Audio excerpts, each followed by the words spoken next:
నమస్తే, welcome to morning bulletin. మంత్రి Seethakka BC రిజర్వేషన్లను 42% విస్తరించే రాష్ట్ర ఆత్మీయ ప్రయత్నాలకు బీజేపీ వైపు నుంచి అడ్డంకులు సృష్టిస్తున్నాయని తెలిపారు. కులగణన వంటి శాస్త్రీయ ప్రక్రియలోనే పాల్గొన్నారని, కొంతమంది బీఆర్ఎస్, బీజేపీ నేతలు ఇప్పుడు నైతిక హక్కు లేకుండానే విమర్శలు చేస్తున్నారని ఎద్దేవా చేశారు. సామాజిక న్యాయం లక్ష్యంగా కాంగ్రెస్ ప్రభుత్వం పారదర్శకంగా కులగణన, డేటా ఆధారిత విధానాలపై నడుస్తుందని అన్నారు.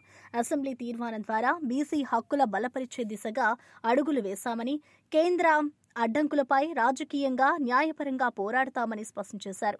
ప్రజా భాగస్వామ్యంతో అవగాహన కార్యక్రమాలు కొనసాగించి బీసీ విద్య, ఉపాధి, రాజకీయ ప్రాతినిధ్యాల్లో స్పష్టమైన మెరుగుదల కోసం కట్టుబడి ఉన్నామని అన్నారు. ఇప్పటి వరకు కూడా దాన్ని ఆమోదించకుండా మరి సైడ్ రాజకీయాలు బీజేపీ చేస్తా ఉంది. ముస్లింలను కలిపిరని, లేదా బీఆర్ఎస్ వాళ్ళు ఇది కరెక్ట్ సర్వే కాదని దొంగ తిరుగుడు వేషాలు వేస్తూ బిల్లును అడ్డుకునే కుట్ర చేస్తున్నటువంటి కార్యక్రమంలో, ఈ సందర్భంలో మన యొక్క చిత్తశుద్ధి ఏంటో రాష్ట్ర ప్రజలకు అర్థమైంది. బీసీ కుల గణనలో బీఆర్ఎస్ నాయకులు కొంతమంది, బీజేపీ నాయకులు కొంతమంది అసలు కుల గణనలో పాల్గొనలేదు. అది వాళ్ళ చిత్తశుద్ధి. ఈ రోజు ఎంతో చిత్తశుద్ధితో ఇచ్చిన మాట ప్రకారం సోషల్ ఇంజనీరింగ్, సోషల్ జస్టిస్ జరగాలని, దాన్ని నెరవేర్చడం కోసం మన ఉమ్మడి నిజామాబాద్ బిడ్డ మరి మహేష్ అన్న గారిని కూర్చోబెట్టి కాంగ్రెస్ పార్టీలో పదవుల పంపకంలో కూడా మరి ఒక సోషల్ జస్టిస్ చేసినటువంటి ఘనత కాంగ్రెస్ పార్టీది. మంత్రి పొంగులేటి శ్రీనివాసరెడ్డి తెలంగాణలో నిర్వహించిన కులగణన పారదర్శకత, విస్తృత కవరేజీ, టెక్నాలజీ వినియోగంతో దేశానికి ఆదర్శంగా నిలిచిందని అన్నారు.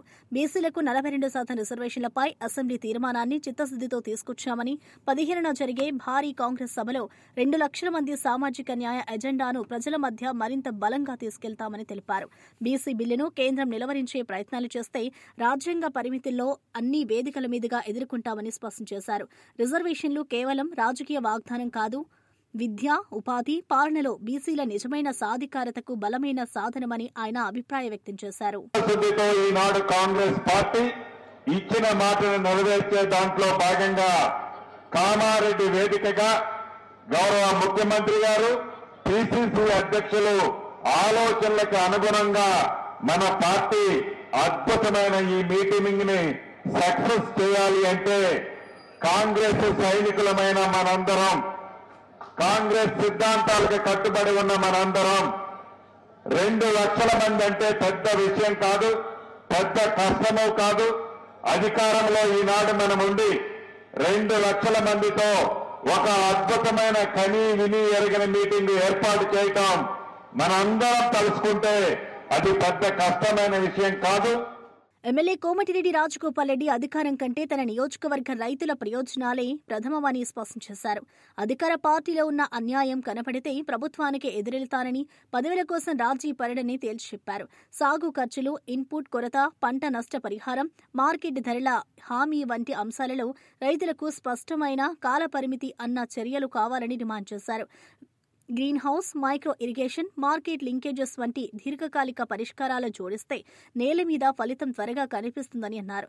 ప్రజాప్రతినిధుల బాధ్యత ప్రజల పక్షాన నిలబడవేయడని, రాజకీయ ప్రయోజనం కోసం రైతు సమస్యలపై నిశ్శబ్దంగా ఉండే ప్రసక్తే లేదని తెలిపారు.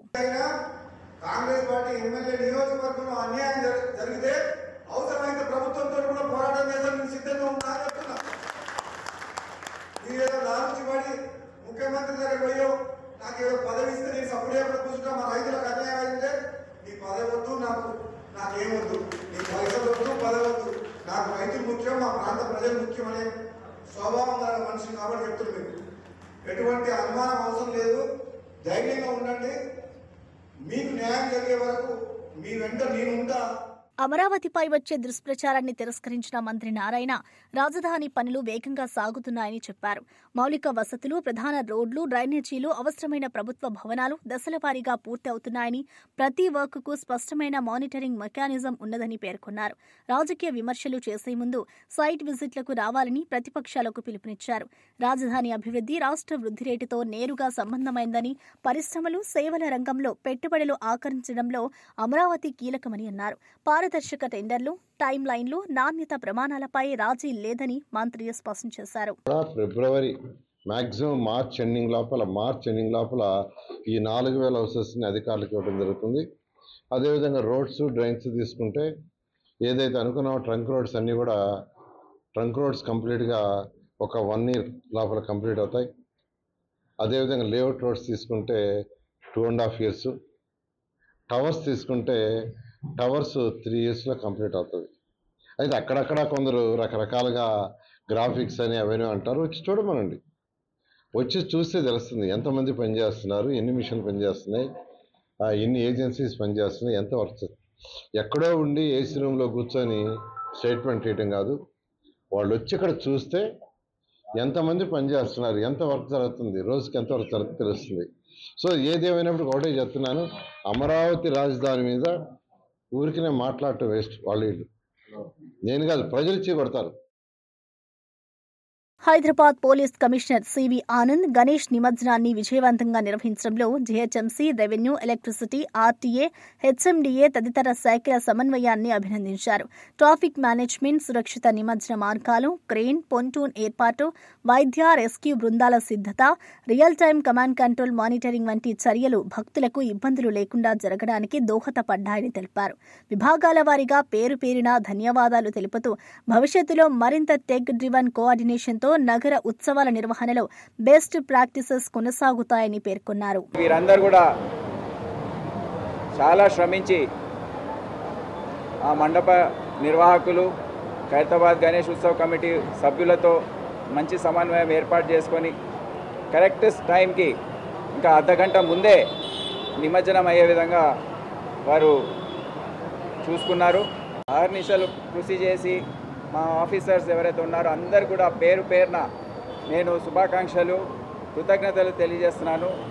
ఈ 10 రోజులే కాదు, దాని ముందు ఎన్నో పండుగలు జరిగాయి. అన్నీ కూడా ప్రశాంతంగా, బోనాలు కానివ్వండి, శ్రీరామనవమి కానివ్వండి, ముహర్రం, బక్రీద్, ఇటువంటివన్నీ కూడా అన్ని జాగ్రత్తలు తీసుకుంటూ ఎక్కడ కూడా తొక్కిసలాటలు లేకపోతే లా అండ్ ఆర్డర్ సంబంధించిన సమస్యలు ఏవి కూడా రాకుండా అందరూ ఈ సంవత్సర కాలంలో అన్ని జాగ్రత్తలు తీసుకొని పూర్తి చేశారు. ఈ 10 రోజుల పాటు అయితే చాలా కష్టపడి ఒక ప్రణాళికాబద్ధంగా అందరు కూడా వ్యవహరించి ఈ కార్యక్రమం ఏదైతే ఉందో, ముఖ్యంగా additional CP law and order Vikram, మళ్ళీ joint CP traffic Joel Davis, ఇక్కడ ముఖ్యంగా ఇప్పుడు నిన్న కష్టపడి పనిచేసిన సెంట్రల్ జోన్ డీసీపీ శిల్పవల్లి మరియు అడిషనల్ డీసీపీ ఆనంద్, అందరు ఆఫీసర్స్ ఎవరైతే ఈ సైఫాబాద్ ప్రాంతంలో పనిచేస్తున్న సెంట్రల్ జోన్లో వారందరూ కూడా స్పెషల్గా నేను కృతజ్ఞతలు, శుభాకాంక్షలు తెలియజేస్తున్నాను. అదే కాకుండా ఇతర జోన్స్లో డీసీపీస్, ట్రాఫిక్ డీసీపీస్ అందరూ, టాస్క్ ఫోర్స్ సంబంధించిన అధికారులు, వాళ్ళ అడిషనల్ డీసీపీలు అందరూ కూడా చాలా కృషి చేశారు. పేరు పేరున వారందరికీ అభినందనలు తెలియజేస్తున్నాను. ఇదే కాకుండా ఇతర డిపార్ట్మెంట్స్ చెందిన అధికారులు నిన్న రాత్రి కూడా వార్ రూమ్లో కూర్చొని ఈ ఎలక్ట్రిక్ వైర్స్ సంబంధించిన సమస్యలు వచ్చినప్పుడు నేను ప్రత్యక్షంగా చూశాను. వాళ్ళ కనీసం 5-6 సార్లు వాళ్ళ కింది స్థాయి అధికారులతో మాట్లాడి ఆ వైర్ తొలగించడము లేకపోతే వేరే రకంగా దాన్ని పరిష్కారం తీసుకురావడం అనేది వాళ్ళు చేశారు.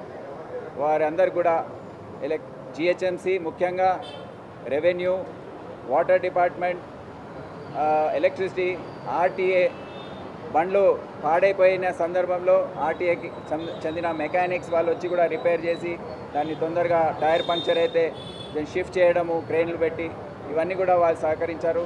పేరు పేరున ఆ అధికారులందరికీ కూడా నా తరఫున, సిటీ పోలీస్ తరఫున కృతజ్ఞతలు తెలియజేస్తున్నాం. సో ఈ విధంగా ప్రశాంతంగా ముగిసినట్టు మేము భావించవచ్చు.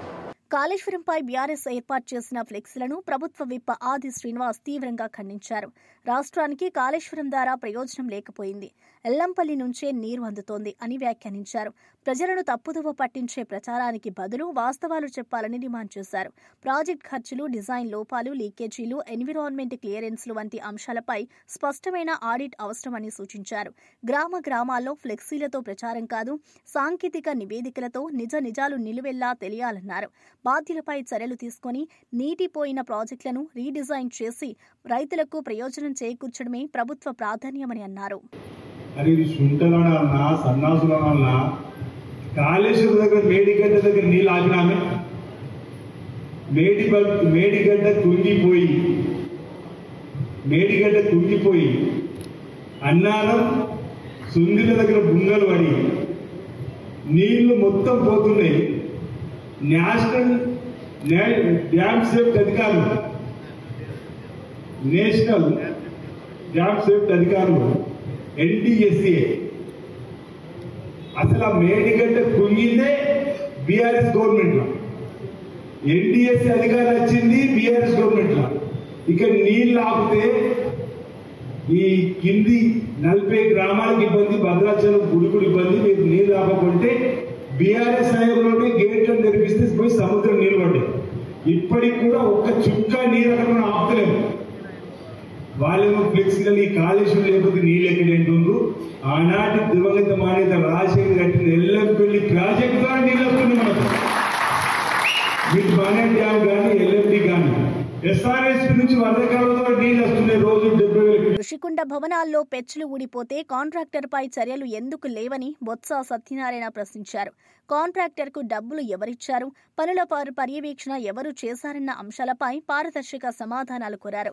సంపద సృష్టి పేరిట పబ్లిక్ ఆస్తులను ఎలా వినియోగిస్తున్నామన్నది ప్రజా డొమైన్లో ఉండాలని, మెడికల్ కాలేజీలను ప్రైవేటు చేతులకు కట్టబెట్టడమేనా అభివృద్ధి అని ప్రశ్నించారు. నిర్మాణాల నాణ్యత, బిల్లుల చెల్లింపులు, డిఫెక్ట్ లయబిలిటీ కాలం అమలుపై సమగ్ర ఆడిట్ చేయాలని డిమాండ్ చేశారు. రాష్ట్ర వనరులు ప్రజాలదని, బాధ్యతాయుత వినియోగం సర్వాధికారమన్నారు. సబ్స్టాండర్డ్గా కట్టడికే కదా, మరి నా కాంట్రాక్ట్ మీద చర్య తీసుకోవాలి కదా. అది ఎవరు దానికి ఒక టైం లిమిట్ ఉంటుంది కదా. మరి బిల్లు ఇవ్వద్దని చెప్పా, బిల్లు ఎవరిచ్చింది? ఏ గవర్నమెంట్ ఇచ్చింది? ఆ ప్రభుత్వం బాగుంది. దాన్ని ఏం చేయాలో తెలియదు అంటున్నారు కదా.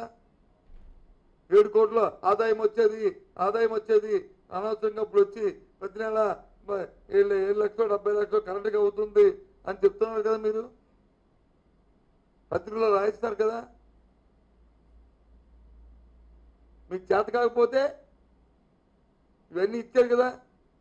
లుల్లు ఇవన్నీ కూడా చిల్లర పైసల్లాగా వచ్చి జల్లి ఇచ్చేసారు కదా. కనీసం దాన్నైనా సరే ఎవరైనా సరే దీన్ని ఉపయోగించుకుంటారండి, ఒక పబ్లిక్ యాక్ట్ చేయండి. రూల్ ఉందా కదా.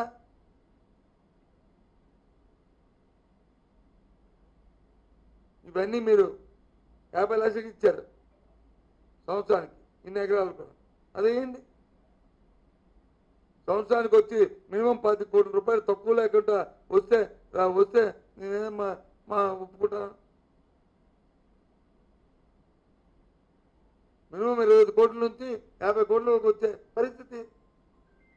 నీకు చేత కాకపోతే ఉపయోగించుకోలేకపోతే ఏంటి. టీడీపీ నేత పట్టాభి ప్రకారం వైఎస్ఆర్సీపీ ప్రభుత్వం ప్రకటించినంతగా మెడికల్ కాలేజీల పురోగతి జరగలేదని, వాస్తవంలో 5 కాలేజీలే ముందుకొచ్చాయని తెలిపారు. మంజూరైన 8,480 కోట్లలో ఖర్చయిందేమో 1,450 కోట్లేనని, ఇక మిగిలిన పనులు అటకెక్కాయని ఆరోపించారు. మరోవైపు చంద్రబాబు ప్రయత్నాలతో రాష్ట్రానికి 22 మెడికల్ కాలేజీలొచ్చాయని, PPP మోడల్ ద్వారా 10 కొత్త కాలేజీలు తీసుకొస్తున్నామని తెలిపారు. వైద్య విద్యా సీట్ల పెంపు, డాక్టర్ల కొరత నింపడం, జిల్లా స్థాయి వైద్య మౌలిక వసతుల బలోపేతానికి ఈ కాలేజీలు మద్దతు ఇస్తాయని పేర్కొన్నారు. ఆర్థిక, భౌతిక పురోగతి వివరాలు ప్రజలకు స్పష్టంగా తెలియజేయాలన్నారు.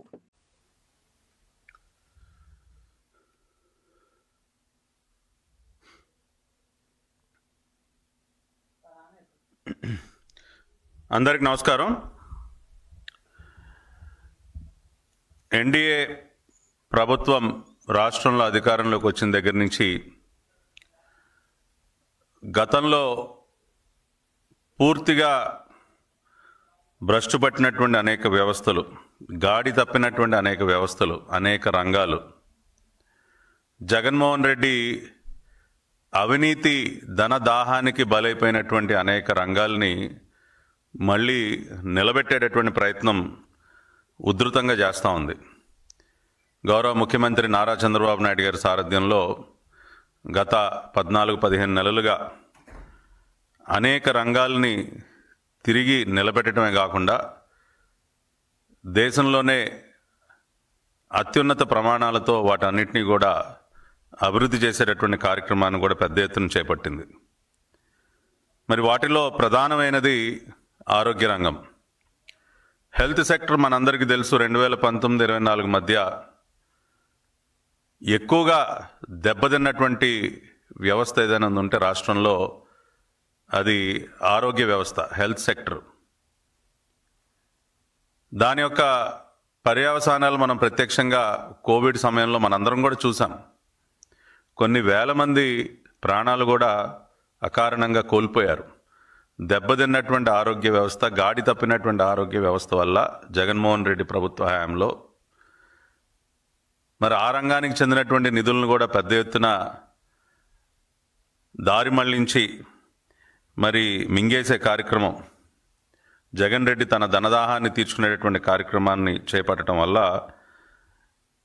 అనేక రకాలుగా రాష్ట్రం నష్టపోయింది, రాష్ట్ర ప్రజలు నష్టపోయారు, కొన్ని వేల మంది ప్రాణాలు కోల్పోయారు. దాని యొక్క పర్యవసానాలు మనం కోవిడ్ సమయంలో ప్రత్యక్షంగా చూసాం.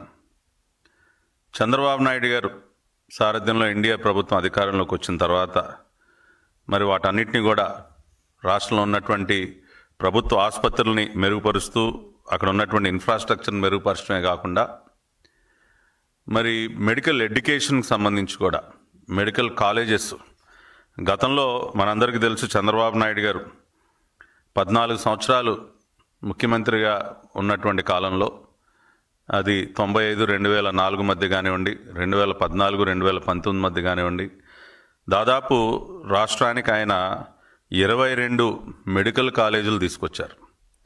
రాష్ట్రంలో 22 మెడికల్ కళాశాలల ఏర్పాటు వెనుక చంద్రబాబు నాయుడు గారి కృషి ఉన్నది అనేది మనం కాదనలేనటువంటి వాస్తవం. 14 సంవత్సరాల ముఖ్యమంత్రిగా 22 మెడికల్ కళాశాలలు, ఇంజనీరింగ్ కాలేజీల లెక్క అది ఇంకా చాలా పెద్ద లెక్క అనుకోండి. మెడికల్ కాలేజీలు 22. మళ్ళీ తిరిగి ఇప్పుడు మళ్ళీ వాటిపైన దృష్టి పెట్టి మళ్ళీ రాష్ట్రంలో మనం మెడికల్ కాలేజీలను ఏ రకంగా ఇంకా మెరుగ్గా ఏర్పాటు చేయాలి, అత్యున్నత ప్రమాణాలతో ఏ విధంగా ఏర్పాటు చేయాలి, మంచి ఇన్ఫ్రాస్ట్రక్చర్తో ఏ విధంగా ఏర్పాటు చేయాలి అనే ఆలోచన చేసి మళ్ళీ ఒక 10 మెడికల్ కాలేజీలు పీపీపీ మోడల్లో మనం తీసుకొస్తున్నాం. ఇవాళ గతంలో ఆయన హయాంలో అనేక దారుణాలు చేసి అనేక రకాలుగా ఆరోగ్య వ్యవస్థను నిర్వీర్యం చేసి ఇవాళ మళ్ళీ బురద జల్లే కార్యక్రమం చేస్తా ఉన్నాడు జగన్మోహన్ రెడ్డి. అయ్యా జగన్మోహన్ రెడ్డి గారు,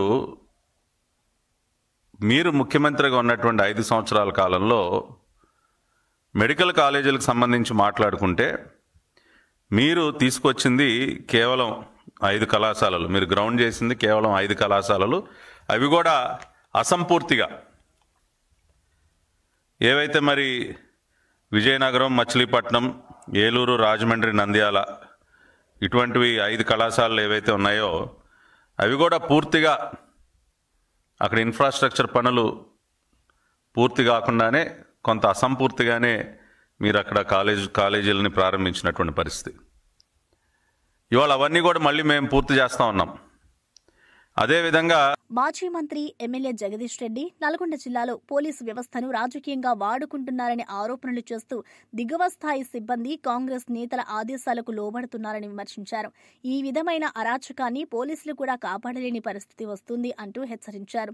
పోలీసులు చట్టపాలన కర్తలుగా తటస్థంగా ఉండాలని, రాజకీయ బల ప్రయోగానికి వేదిక అవ్వకూడదని సూచించారు. ప్రజాస్వామ్యంలో పోలీసు వ్యవస్థ విశ్వసనీయత అత్యంత ముఖ్యం. పౌర హక్కులు, శాంతి భద్రత కాపాడడం వారి మొదటి కర్తవ్యమని గుర్తు చేశారు. పరిస్థితులు చెల్లాచెదురవ్వకముందే ఉన్నతాధికారులు సమీక్షించి సరిదిద్దాలని కోరారు.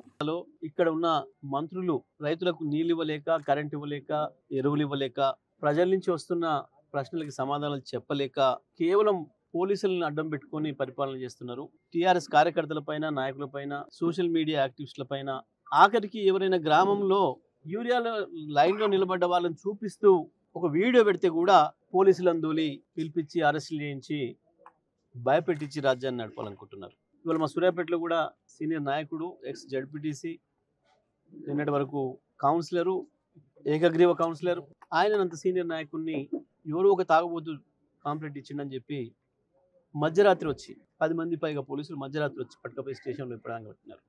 ప్రజలు పెద్ద ఎత్తున తరలి వచ్చి, మహిళలు మొత్తం ఊరికి ఊరు మహిళలందరూ కదిలి వచ్చి స్టేషన్ ముందర కూర్చుంటే ఇవాళ ప్రజల ఒత్తిడికి భయపడి మళ్ళీ వదిలిపెట్టారు. ప్రజా ఉద్యమాల ద్వారానే నాయకుల్ని కార్యకర్తల్ని కాపాడుకోవాలి తప్ప ఇక అంతకు మించి మార్గం లేదు అనేది ఇవాళ మనకు స్పష్టంగా కనబడుతుంది. నేను 2 రోజుల క్రితమే చెప్పినాను, నల్గొండ సూర్యాపేట ఇద్దరు ఎస్పీలకు కూడా నేను పత్రికా ముఖంగా విజ్ఞప్తి చేసిన, మీ కింది స్థాయి పోలీస్ అధికారులు మీ కంట్రోల్లో ఉండడం లేదు.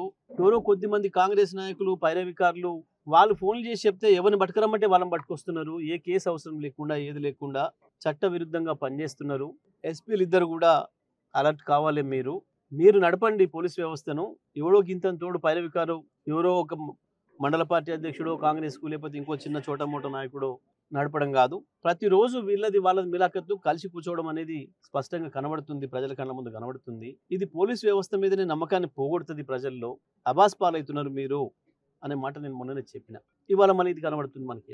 ఇవాళ సూర్యాపేటలో జరిగింది ఏదైతుందో రాష్ట్రం అంతటి కూడా ఇదే జరుగుతుంది. పెద్ద ఎత్తున ప్రజలు తిరుగుబాటుకు వస్తారు. ప్రజల స్టేషన్లను చుట్టుముట్టి వాళ్ళ నాయకులను వదిలిపించుకునే పరిస్థితి వస్తుంది. వాళ్ళ నాయకులను పోలీసుల నుంచి విడిపించుకునే పరిస్థితి వస్తుంది. నేను టీఆర్ఎస్ కార్యకర్తలకి ప్రజలందరూ కూడా విజ్ఞప్తి చేస్తున్నా, ఇది ఒకటే మార్గం.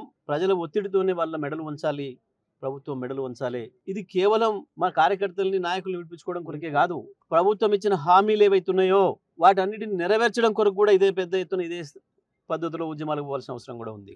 సరిపోయింది 2 ఏళ్ళు ఇచ్చిన సమయం ఈ ప్రభుత్వానికి. ఎంత కొత్త ప్రభుత్వం అయినా ఎవరికైనా 6 నెలలు ఇవ్వడమే ఎక్కువ. కేసీఆర్ విజ్ఞతకు నిదర్శనం ఇది. 2 సంవత్సరాల సమయం ఇచ్చినాం. 6 గ్యారెంటీల విషయంలో మీరు చేస్తున్న మోసాలు ఇక ఒక్కటొక్కటిగా మొదలు పెడతాం. మీరు ఎన్ని కేసులు పెడతారో ఎంతమందిని జైల్లో పెడతారో తేల్చుకుంటాం. ఇవి కొత్తగా మాకు. ఒక సందర్భం వస్తే పోలీసులు కూడా మిమ్మల్ని కాపాడలేరు కాంగ్రెస్ నాయకులు. అది కూడా చెప్తున్నా నేను. ప్రజలు ఉరికించడం మొదలు పెడితే సూర్యాపేటలో గతంలో ఒకసారి చూపించినాం, ఏమవుతుందో ప్రజల తిరుగుబాటు ఎట్లా ఉంటుందో కూడా చూసిండ్రు. ఇంకా బుద్ధి తెచ్చుకోకుండా ఇదే పద్ధతుల్లో ఎట్లా కొనసాగిస్తామంటే తప్పకుండా మా పద్ధతులు మాకుంటాయి, మా ఎత్తుగడలు మాకుంటాయి.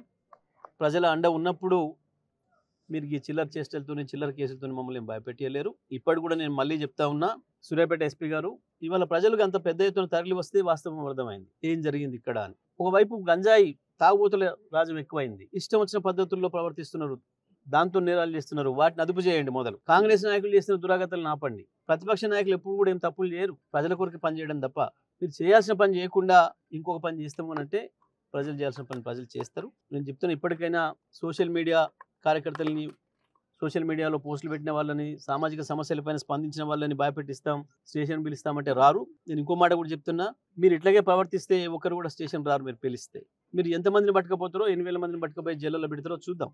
ఆ పరిస్థితి తెచ్చుకోవద్దు. పోలీస్ అధికారులను కంట్రోల్ చేయండి, చట్ట ప్రకారం పనిచేసేటట్టు చేయండి అని చెప్పి నేను మరొకసారి కూడా చెప్తా ఉన్నా. ఈ అక్రమ అరెస్టులను ఖండిస్తా ఉన్నాను. నేను ఎట్టి పరిస్థితుల్లో కూడా వీటికి భయపడే పని కూడా లేదు. టీఆర్ఎస్ కార్యకర్తలకు కూడా, బీఆర్ఎస్ కార్యకర్తలకు కూడా విజ్ఞప్తి చేస్తున్నా, ఈ పని మళ్ళీ కేసులు మన ఏమి కదిలించలేవు, ఏమి చేయలేవు. పోదాం, సిద్ధమవుదాం, జైల్లో కూడా సిద్ధమవుదాం. ప్రజల కొరకు ఏమి ఇబ్బంది లేదు. ఇగో ఇదే పద్ధతుల్లో జన సమీకరణతోనే, ప్రజల ఒత్తిడితోనే మనం మన నాయకులు కాపాడుకుందాం. వైఎస్ఆర్సీపీ నేత తోపుదుర్తి ప్రకాష్ రెడ్డి ప్రకారం జగనన్న కాలనీలో స్టీల్ సెంట్రింగ్ సామాగ్రి దొంగతనాలతో రాక్రీ ఇన్ఫ్రా కంపెనీకి 5 కోట్లు నష్టం వాటిల్లిందని ఫిర్యాదు చేసినప్పటికీ విజిలెన్స్ రిపోర్ట్ కోర్టుకు ఎందుకు వెళ్లలేదని ప్రశ్నించారు. ప్రజల డబ్బుతో జరుగుతున్న హౌసింగ్ పనుల్లో భద్రతా లోపాలు, మానిటరింగ్ బలహీనతలపై బాధ్యత ఫిక్స్ చేయాలని డిమాండ్ చేశారు. నష్టంపై తక్షణ విచారణ, సీసీటీవీ, స్టాక్ రిజిస్టర్ ఆడిట్, బాధ్యులపై చర్యలతో పాటు సామాగ్రి భద్రతను బలపరిచే ఎస్ఓపీ తీసుకురావాలని సూచించారు. ఇళ్ల కలను దోచే ప్రయత్నాలపై రాజకీయాలకు అతీతంగా కఠిన చర్యలు అవసరమన్నారు. తెలుగుదేశం పార్టీ గూండాలు జగనన్న కాలనీ లేఅవుట్లో స్టీల్ ఎత్తకపోవడము, సెంట్రింగ్ సామాన్ ఎత్తకపోవడం, కనీసం ఒక రాత్రి సంస్థకి 5 కోట్ల రూపాయల నష్టం వాటిల్లింది.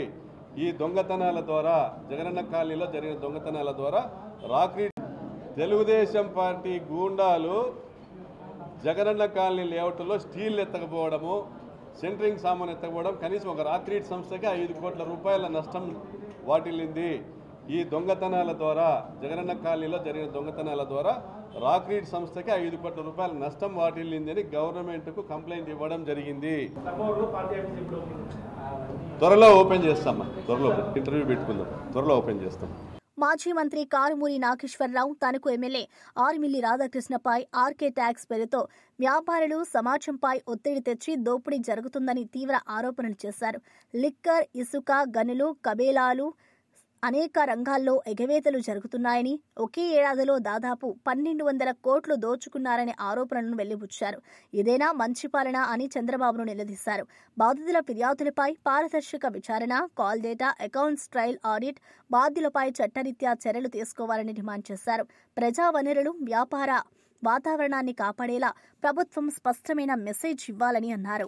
ఈ తణుకులో టీడీఆర్లు అయితే, మట్టి అయితే, ఆవులు గేదెలు కొయ్యటం అయితే, పేకాట్లాడించటం అయితే, క్రికెట్ బుక్కీలు నడిపించటం అయితే, వైన్ షాపుల్లో అయితే, పంచాయతీల్లో దోపిడీ అయితే, ఏ పర్సంటేజ్లు అయితే దగ్గర ఇక్కడ స్థానిక ఎమ్మెల్యే 1200 కోట్ల రూపాయల దాకా దోపిడీ చేశాడని చెప్పి మొత్తం ఆధారాలతో సహా వచ్చినాయని చెప్పి సందర్భంగా తెలియజేస్తున్నాను. వాళ్ళ దగ్గర ఉన్నాయని చెప్పి సందర్భంగా తెలియజేస్తున్నాను. అంత పచ్చి దోపిడీకి వడిగట్టాడు రాధాకృష్ణ అని చెప్పి సందర్భం తెలియజేస్తాను. 1200 కోట్ల రూపాయలు ఇంకా చిల్లరే. ఓకేనా? మరిన్ని అప్డేట్స్ కోసం చూస్తూనే ఉండండి.